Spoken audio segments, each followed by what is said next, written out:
नमस्कार दोस्तों, मेरा नाम है शेखर और स्वागत है आप सभी का हमारे tube channel Shekhar study point पर। दोस्तों, वीडियो को देखने से पहले अगर आपने चैनल को अभी तक सब्सक्राइब नहीं किया हुआ है तो दोस्तों चैनल को ज़रूर सब्सक्राइब कर लीजिएगा और साथ ही बेल आइकन भी ज़रूर दबाएगा। दोस्तों, इसमें हम देखने वाले हैं 30 महत्वपूर्ण प्रश्नों को। आपने थंबनेल से देख लिया होगा और 30 में से दोस्तों 10 क्वेश्चन रहेंगे, वो रहेंगे अंत में। वो रहेंगे उत्तराखंड के करंट अफेयर के, जनवरी माह के करंट अफेयर हैं। तो इस तरह से और माह के करंट अफेयर भी हम धीरे धीरे बहुत जल्दी सभी मंथ के कवर कर लेंगे। तो शुरुआत होगी दोस्तों, आज हिंदी नहीं है और जीके क्वेश्चन भी नहीं है। तो आज हम देखेंगे 30 उत्तराखंड के ही प्रश्नों को। तो पहला प्रश्न है यहाँ पर। बाकी करंट अफेयर के लिए दोस्तों वीडियो को अंत तक जरूर देखेगा। और ये भी दोस्तों जो 20 क्वेश्चन हम देखेंगे पहले, इसमें पूरा एक्सप्लेन यहाँ पर दिया हुआ है, वो भी मैं आपको सभी बताऊंगा।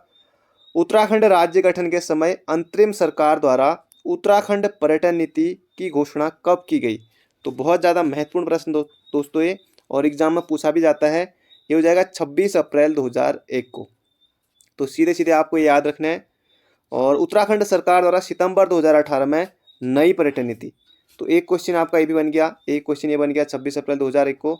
और नई पर्यटन नीति सितंबर 2018 में, ये भी आपको याद रखना है। और पर्यटन को बढ़ावा देने के उद्देश्य से वर्ष 2001 और 2015 को पर्यटन वर्ष घोषित किया गया। दोस्तों, ये भी आपके क्वेश्चन बन गए हैं यहाँ पर, एक दो और बन गए, चार हो गए।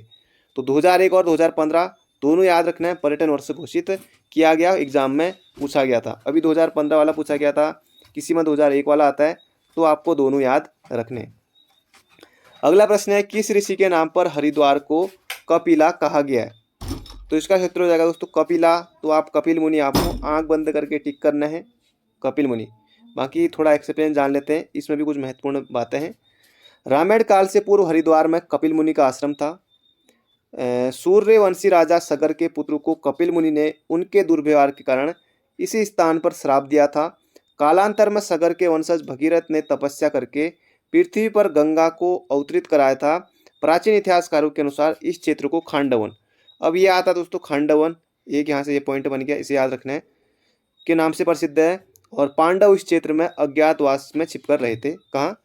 हरिद्वार में, ये कपिल मुनि आश्रम। अगला प्रश्न है, किस यूरोपीय यात्री ने हरिद्वार को शिव की राजधानी कहा था? दोस्तों, इसका क्षेत्र हो जाएगा, किसने कहा था? तो ये कहा था टॉम कारेट ने। और बाकी थोड़ा विवरण देख लेते हैं। चीनी यात्री हेनसांग ने हरिद्वार को मोयुलो कहा, इसका मयूरपुर कनिंगम लगाते हैं। गंगा को महाभद्रा कहा, ये भी महत्वपूर्ण है। तैमूर लंग 1399 या कहीं 98 मिलेगा, 1399 के हरिद्वार आगमन पर उसके इतिहासकार सरुद्दीन ने हरिद्वार को क्या कहा? कायोपिलिया कुपिला का। तो ये भी आपका बन गया। बढ़ते हैं अगले प्रश्न की तरफ। अगला प्रश्न है, ऊपरी गंगा नहर की परिकल्पना किसने की थी? तो दोस्तों, इसका क्षेत्र हो जाएगा हमारा ऑप्शन नंबर 1, गवर्नर थॉमसन ने की थी। और बाकी इस नहर का निर्माण जो कर्नल पीबी कोटले हैं 1842 से 1856 के मध्य में इन्होंने, इनके नेतृत्व में किया था। और उत्तराखंड की सबसे पुरानी नहर है दोस्तों, ये भी एक, ये आपको एक्स्ट्रा फैक्ट मिल रहा है यहाँ पर, उत्तराखंड की सबसे पुरानी नहर है। बढ़ते हैं अगले प्रश्न की तरफ। अगला प्रश्न है, देहरादून में झंडा दरबार का निर्माण किस शैली में कराया गया? तो दोस्तों, इसका क्षेत्र हो जाएगा, झंडा दरबार का निर्माण कराया गया मुगल शैली में। तो ऑप्शन नंबर ए हो जाएगा। बाकी जो एक्स्ट्रा फैक्ट है उन्हें जान लेते हैं। झंडा दरबार का निर्माण 1707 में, याद रखना है, श्री गुरु राम राय की पत्नी पंजाब कौर द्वारा कराया गया। दोस्तों, ये भी महत्वपूर्ण प्रश्न है। बढ़ते हैं अगले प्रश्न की तरफ। तो इस तरह से 20 प्रश्न हम देखने वाले हैं और बाकी देखेंगे हम 10 महत्वपूर्ण उत्तराखंड के करंट अफेयर को। तो उसके लिए आप बने रहिएगा। अगला प्रश्न है, बाकी इसमें एक्स्ट्रा फैक्ट भी मिल ही रहा है आपको। प्रसिद्ध हनोल तीर्थ, हनोल तीर्थ किस नदी के तट पर है? दोस्तों, इसका सही उत्तर हो जाएगा हमारा टॉन्स। हनोल जो मंदिर है दोस्तों, टॉन्स नदी के तट पर है। तो थोड़ा वो देख लेते हैं एक्सप्लेन। हनोल तीर्थ स्थल जौनसार बाबर क्षेत्र, चक्राता, त्यूनी, कालसी का सबसे बड़ा तीर्थ स्थल है। इस तीर्थ स्थल में सबसे बड़ा मंदिर महासू देवता का है। तो ये भी आपने जान लिया। बढ़ते हैं अगले प्रश्न की तरफ। अगला प्रश्न है, गनहिल पहाड़ी किस स्थान की सबसे चोटी है? अब दोस्तों, ये मसूरी की है, बाकी ये सब और जगह का ऑप्शन है, जैसे कौसानी है, लैंसडाउन है, रानीखेत है, इसे छोड़ देंगे, ये हो जाएगा मसूरी, ऑप्शन नंबर बी। अगला थोड़ा मसूरी के बारे में जान लेते हैं। मसूरी के बारे में महत्वपूर्ण चीज़ें।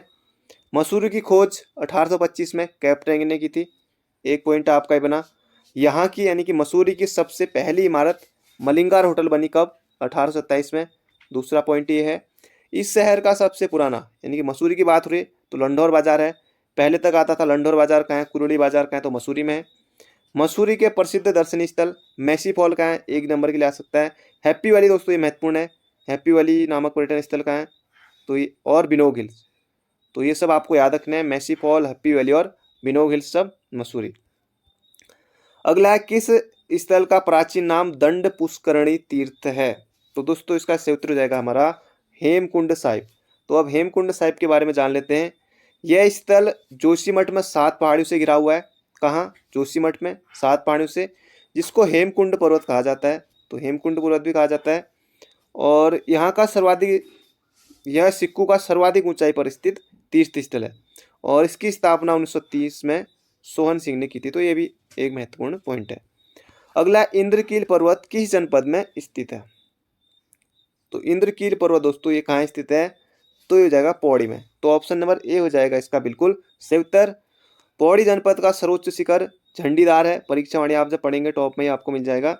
और वर्ष 1992 में हिल स्टेशन घोषित किया गया था पौड़ी को, तो ये भी आपके लिए एक महत्वपूर्ण पॉइंट है, तो इसे भी याद रखने। बढ़ते हैं अगले प्रश्न की तरफ। अगला प्रश्न है कड़वाश्रम किन पर्वतों के मध्य में स्थित है, तो दोस्तों इसका सही उत्तर हो जाएगा हमारा हेमकूट व मणिकूट, तो ऑप्शन नंबर ए हो जाएगा इसका बिल्कुल सही उत्तर। कड़वाश्रम मालिनी नदी के तट पर पौड़ी जनपद के कोटद्वार में स्थित है। अगला पॉइंट ये बन गया। वर्तमान में जो कड़वाश्रम है इसे चौकी घाट कहते हैं, ये भी यहाँ पर दिया हुआ है।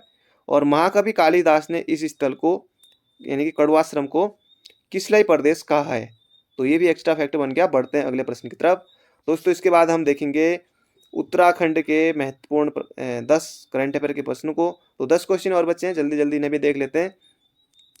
तो अगला प्रश्न है यहाँ पर, निम्न में से कौन सा स्थल प्रसिद्ध साहित्यकार शिव प्रसाद डबराल की कर्म भूमि रही, तो ये भी महत्वपूर्ण प्रश्न है दोस्तों। इसका सही उत्तर हो जाएगा हमारा दुगड्डा। अब दुगड्डा के बारे में जो महत्वपूर्ण बिंदु उन्हें जान लेते हैं। इस स्थल को लंगूर और सिलगाड़ नदी के संगम पर, अब ये प्रश्न बन गया कि जो दुगड्डा है दोस्तों किस नदी के संगम पर, लंगूर, गाड़ और सिलगाड़, तो ये आपको याद रखना है, एक प्रश्न ये बन गया है। संगम पर धनीराम मिश्र ने बसाया था, अगला पॉइंट ये याद रखिए। दुगड्डा को अपने खेत पर बसाया था, चलो ठीक है। ब्रिटिश काल में यह स्थल व्यापारिक एवं राजनीतिक केंद्र रहा, ये भी महत्वपूर्ण है।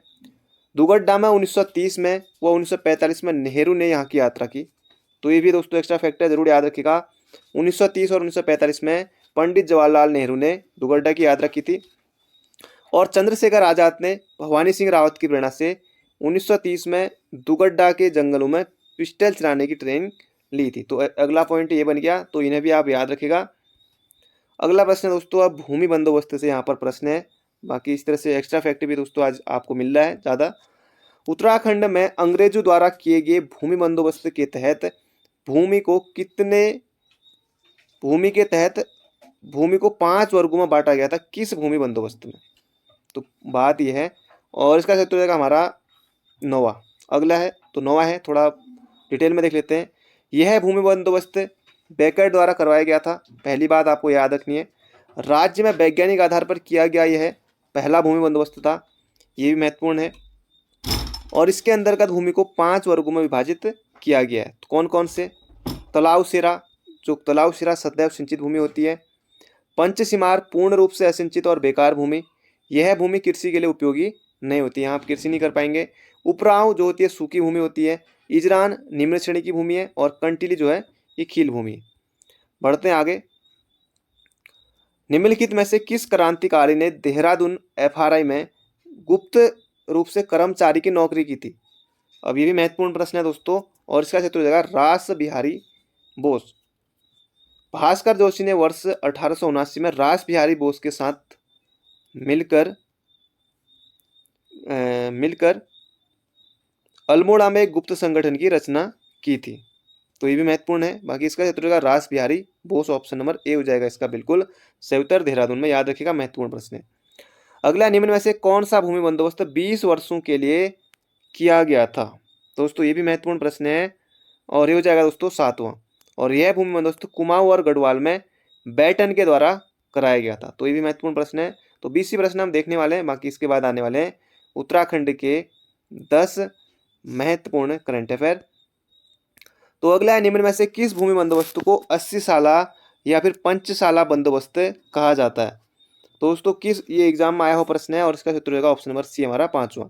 यह भूमि बंदोबस्त ट्रेल के द्वारा कराया गया था। सीधे सीधे प्रश्न बना था कि 80 साला बंदोबस्त किस कमिश्नर ने, तो ट्रेल ने। तो सब कुछ यहाँ पर प्लेन में दोस्तों दिया हुआ डिटेल में करवाया था। इसके अंतर्गत टिहरी रियासत में सुदर्शन शाह द्वारा पहली बार भूमि बंदोबस्त कराया गया था। तो ये भी महत्वपूर्ण प्रश्न है, याद रखेगा।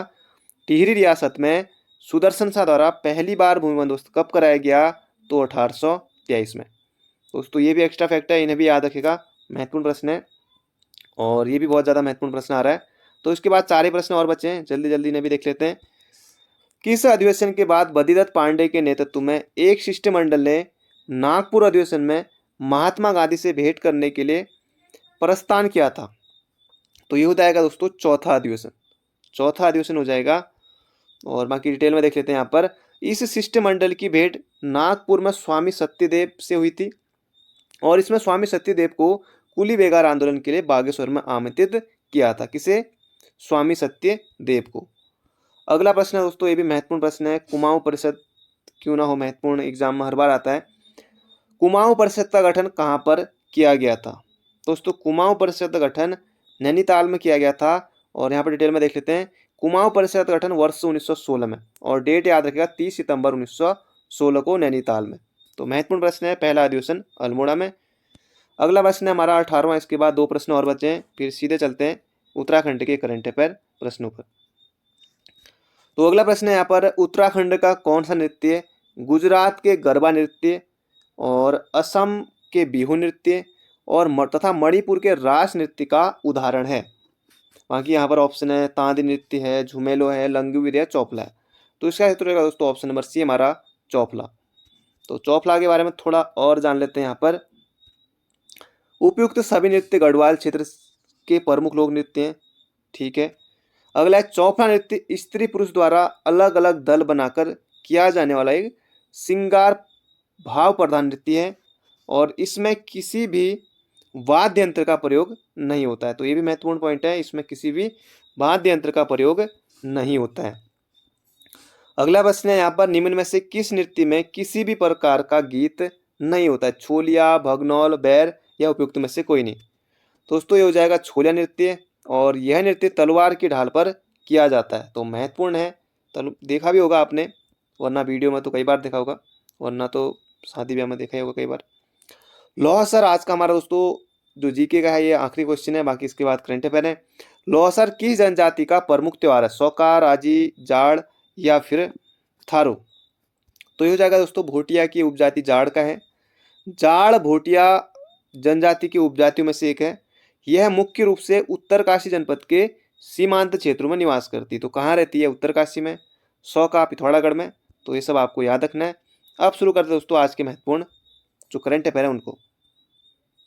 तो दोस्तों यह है हमारा पहला प्रश्न करंट अफेयर का, बाकी इसमें हम 10 देखने वाले हैं। कुंभ मेला 2021 की थीम क्या है, यह थीम क्या थी, एग्जाम में बन सकता है। ग्रीन क्लीन कुंभ या फिर ग्रीन क्लीन गंगा या फिर क्लीन ऑफ गंगा या फिर स्वच्छ गंगा। तो इसका उत्तर होगा दोस्तों ग्रीन क्लीन कुंभ। तो ये थी कुंभ मेला 2021 की थीम। तो ऑप्शन नंबर सी हो जाएगा इसका बिल्कुल सही उत्तर।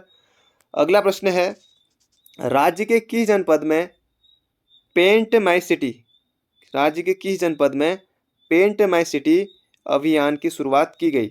रुद्रप्रयाग, देहरादून, पौड़ी या फिर हरिद्वार।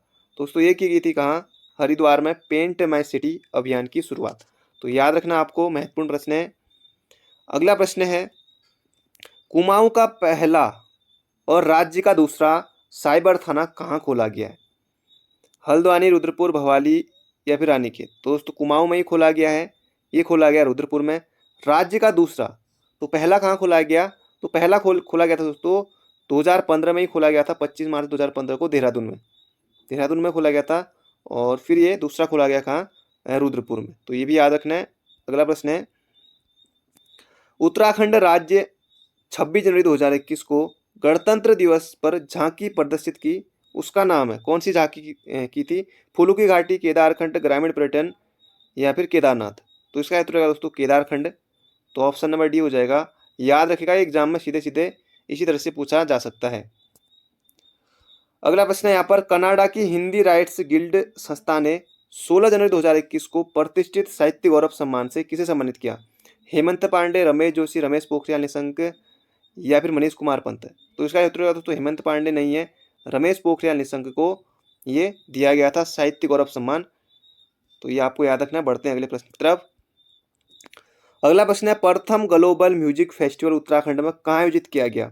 ऋषिकेश में, रुड़की, रानीखेत या मसूरी। दोस्तों ये किया गया था ऋषिकेश में।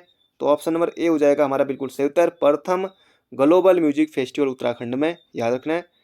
अगला प्रश्न है, उत्तराखंड में सैन्य धाम कहाँ बनने वाला है? कहाँ बनाया जा रहा है? लैंसडाउन में, मसूरी में, रानीखेत में या हरिद्वार में। तो इसका उत्तर भी हो जाएगा मसूरी। तो ऑप्शन नंबर सी।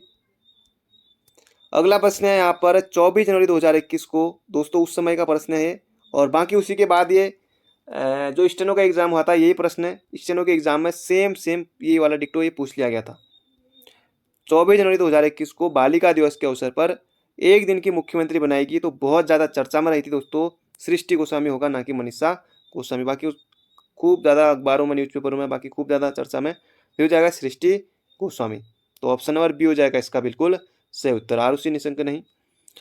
अगला प्रश्न है यहाँ पर, वर्तमान में उत्तराखंड उच्च न्यायालय कब मुख्य न्यायाधीश कौन है? वर्तमान में उत्तराखंड उच्च न्यायालय के मुख्य न्यायाधीश नहीं, ये कब कहाँ से आ गया? के ये होगा। वर्तमान में उत्तराखंड उच्च न्यायालय के मुख्य न्यायाधीश कौन है? दोस्तों इसका क्षेत्र हो जाएगा हमारा ऑप्शन नंबर डी, न्यायमूर्ति RS चौहान, राघवेंद्र चौहान। तो ऑप्शन नंबर डी हो जाएगा इसका बिल्कुल सही उत्तर। बाकी ये भी 11वें हैं, 11 नंबर के। पहले थे अशोक अभ्यंद्र देसाई।